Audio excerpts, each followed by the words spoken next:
গর্ভধারণের পর থেকে আসলে একটা মানসিক ডিপ্রেশন বলেন বা ভারসাম্যহীনতা অনেকটাই তৈরি হয় মায়েদের মধ্যে, এবং সেটা হচ্ছে একদম পিকে পৌঁছে আসলে প্রসব পরবর্তী সময়ে।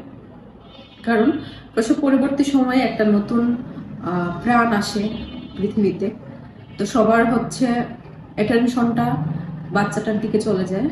আমরা অনেক সময় মায়ের দিকে নজর দিতে ভুলে যাই। এটার পাশাপাশি হচ্ছে এই সময়ে হরমোনের উঠানামাটা সবচেয়ে বেশি হয় এই সময়ে। সাথে হচ্ছে আমাদের ডেলিভারির একটা ধকল থাকে শরীরে, মা শারীরিকভাবেও খুব ক্লান্ত থাকেন। এই সবগুলো বিষয় আসলে একসাথে হচ্ছে একটা যেটাকে আমরা বলি পোস্টপার্টাম ব্লু, যেটা পোস্টপার্টাম ব্লু দিয়ে শুরু হয়। এই ব্লুর ক্রাইটেরিয়াগুলো হচ্ছে বা ফিচার্সগুলো হচ্ছে আসলে কোনো কিছুই ভালো লাগে না, এমনকি নিজের বাচ্চাটাকেও ভালো লাগে না। বাচ্চার যত্ন নেওয়া বা খেয়াল রাখা এইসব বিষয়ে মা আগ্রহ হারিয়ে ফেলেন। পাশাপাশি তার লাইফস্টাইল অনেকটাই চেঞ্জ হয়ে যায়, ঘুমের রুটিন চেঞ্জ হয়, খাওয়া দাওয়ার রুটিন চেঞ্জ হয়, সবার অ্যাটেনশন বাচ্চার দিকে চলে যায়, প্লাস হরমোন সবকিছু মিলে আসলে অবস্থাটা খুবই নাজুক থাকে। এই পরিস্থিতিতে আসলে আমাদের হচ্ছে মায়ের সবচেয়ে বেশি মানসিক স্বাস্থ্যের যত্ন নেওয়াটা সবচেয়ে বেশি জরুরি। এবং এই যে ভালো না লাগা, এই সময়টা আসলে একটা সময় পরে কমে আসে, 2 সপ্তাহ বা 3 সপ্তাহ পরে আস্তে আস্তে কমে আসবে। কিন্তু কারো ক্ষেত্রে যদি এটা এই সময়ে বেশি পারসিস্ট করে, তখন সেটাকে আমার ধরতে হবে যে এটা ডিপ্রেশন পর্যায়ে চলে গেছে। যেটাকে বলি আমরা পোস্টপার্টাম ডিপ্রেশন। এই অবস্থায় হচ্ছে মা হঠাৎ কান্নাকাটি করবে, বা তার কোনো কিছুই ভালো লাগে না, কারোর কথায় ওভার রিয়েক্ট করা, এবং নিজের বাচ্চাকে অসহ্য মনে হয় মাঝে মধ্যে। এই সমস্ত ফিচার্স যদি কারোর 2-3 সপ্তাহের বেশি ধরে পারসিস্ট করে, তখন তাকে হচ্ছে অবশ্যই মানসিক রোগের ডাক্তারের পরামর্শ নিতে হবে।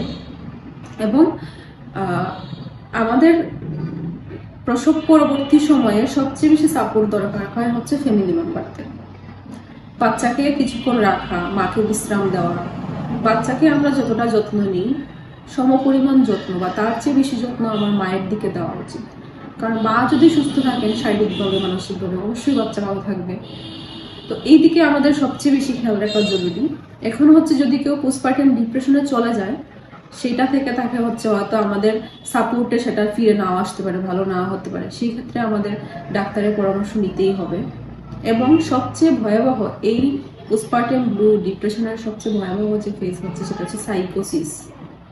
এই পর্যায়ে হচ্ছে আসলে আমরা অনেক নিউজ দেখি যে বাচ্চাকে মা মেরে ফেলছেন বা বাচ্চার বিভিন্ন ক্ষতি করতেছেন। তো এই জিনিসটা আসলে মার তখন নিজের ইনসাইট থাকে না। সাইকোসিস পর্যায়ে গেলে মায়ের নিজের মধ্যে ওই ইনসাইটটা থাকে না, এবং উনি অজান্তেই বাচ্চার ক্ষতি করেন। এবং এটা একটা ভয়াবহ মানসিক রোগ, প্রতি প্রায় 1000 জনে একজনে এই রোগটা দেখা দেয়। তো এই রোগে অবশ্যই মাকে হসপিটালাইজ করতে হবে, এবং বাচ্চা থেকে মাকে আলাদা রাখতে হবে। এবং মা বাচ্চার পাশাপাশি নিজেরও ক্ষতি করতে পারেন এই সময়ে। অনেকের মধ্যে সুইসাইডাল টেন্ডেন্সি দেখা যায়, নিজের ক্ষতি করা টেন্ডেন্সি দেখা যায়। তো প্রসব পরবর্তী সময়ে এই পোস্টপার্টাম ব্লুটা যাতে ডিপ্রেশন হয়ে সাইকোসিস পর্যন্ত না যায়, সেই জন্য হচ্ছে আমাদের একদম গর্ভধারণের সময় থেকে গর্ভকালীন মানসিক যত্ন, তারপরে হচ্ছে প্রসব পরবর্তী মানসিক যত্ন, এইগুলো আসলে খুবই দরকার। এবং এই ক্ষেত্রে সবচেয়ে বেশি ভূমিকা পালন করবেন হচ্ছে রোগীর হাজব্যান্ড বা স্বামী এবং ক্লোজ ফ্যামিলি মেম্বার।